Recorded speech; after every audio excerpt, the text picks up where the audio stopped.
Something that has really helped me make career changes, take different paths, take risks, go in a new direction is really understanding the difference between something I can't do and something I won't do. I think I first learned this lesson when I was making my first career change out of teaching. It honestly felt impossible sometimes. There were times when I was like, there's nothing else I would be able to do other than be a teacher. No one's gonna hire me for anything else. And I don't even know how I'm supposed to leave. I've already committed time, money, effort. I already, have student loans that I'm still paying back. And I would say things, I would have conversations with my husband. I would say things to him like, well, I can't just leave in the middle of the school year, or I can't leave if I've only been teaching for 5 years. And he would push back on that. And he'd be like, you can't, why can't you? What's stopping you?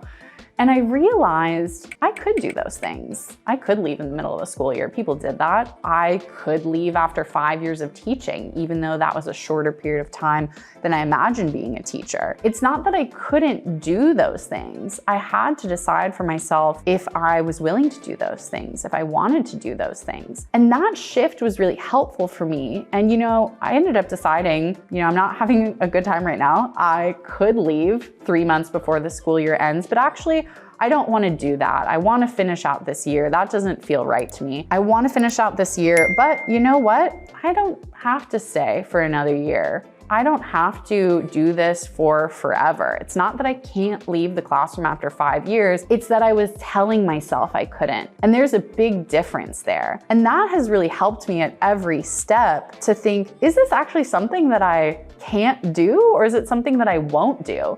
And there could be very good reasons why, I wouldn't do something. I could go rob a bank to get money to buy another business, but I won't do that. I'm not aligned with that ethically and morally. But it's more the exercise of really thinking, is this something I can't do, or is this something that I won't do, has opened up so much possibility for me as far as how I'll move forward. Maybe you want to move into a new business venture, but it feels a little risky. And you're like, I could cut back on expenses by moving back in with my mom. I can't do that. I couldn't possibly move back in with my mom. Is it that you can't do it, or is it that it just makes you a little uncomfortable? And is being uncomfortable such a bad thing? I think something I've learned through entrepreneurship is it's not about trying to never be uncomfortable. It's about being okay being uncomfortable and still being able to move forward and take action and get the job done.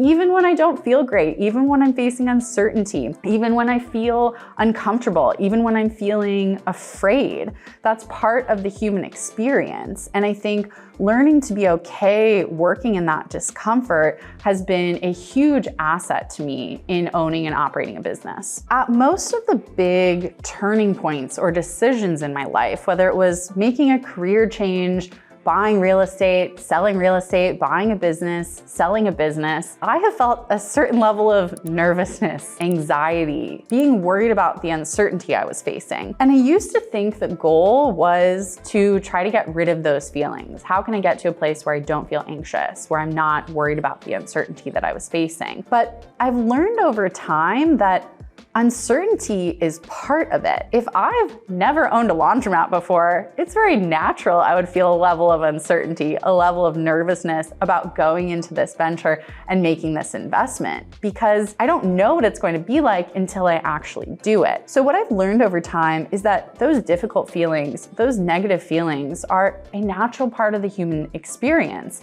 It's a natural part of taking a risk, of trying something new, of moving boldly forward. And for me, the goal has become not to get rid of those feelings, but to be okay experiencing them and to say, okay, I'm feeling anxious about this. I'm not sure how this is going to turn out. I'm feeling uncertain, but I'm willing to move forward anyways, because I realized that if I waited to get to a place of feeling 100% certain, of feeling, totally calm and great about whatever I was doing, I was never going to accomplish anything. I was never going to move forward. I think uncertainty and risk are a big part of being an entrepreneur. And I think you have to come to your own comfort level about the amount of risk that you're willing to accept. And I'm not saying don't think carefully. You should think carefully about how you invest your money, about the real estate or businesses that you buy. But if you wait to feel a certain way, it's unlikely that you're ever going to do anything.